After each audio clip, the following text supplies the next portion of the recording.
মিলবে না ট্যাবের 10,000 টাকা, পড়ুয়াদের চিন্তা বাড়িয়ে নতুন বিজ্ঞপ্তি দিল রাজ্য সরকার। রাজ্য সরকারের তরফ থেকে রাজ্যের একাদশ ও দ্বাদশ শ্রেণীর পড়ুয়াদের ট্যাব অথবা স্মার্টফোন কেনার জন্য 10,000 টাকা করে দেওয়ার কথা ছিল।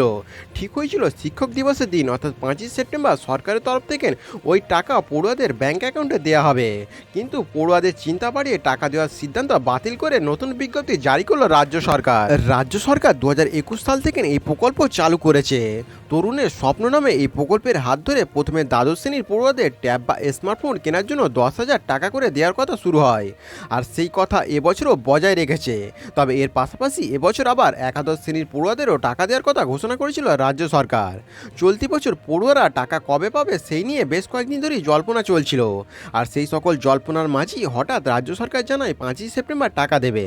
আর এই পরিপ্রেক্ষিতে রাজ্যের সমস্ত স্কুলের ট্রেজারিতে টাকা পাঠানোর কাজ সেরে ফেলা হয়। কিন্তু একেবারে শেষ মুহূর্তে এসে মঙ্গলবার শিক্ষা দপ্তরের তরফ থেকে বিজ্ঞপ্তি জারি করে সেই টাকা প্রদানের পরিকল্পনা বাতিল করার কথা ঘোষণা করে। ইতিমধ্যে এই বিষয়ে রাজ্যের সমস্ত ট্রেজারিকে নির্দেশ দেওয়া হয়েছে। তবে বিজ্ঞপ্তিতে স্পষ্ট নয় কেন এই টাকা দেওয়ার পরিকল্পনা বাতিল করা হয়েছে। পাশাপাশি স্পষ্ট নয় যে এই টাকা আদৌ কি দেওয়া হবে কিনা, নাকি পুরোপুরি প্রকল্প বাতিল করা হচ্ছে। অন্যদিকে স্পষ্ট নয় যদি টাকা দেওয়া হয় তাহলে তা কবে দেওয়া হবে।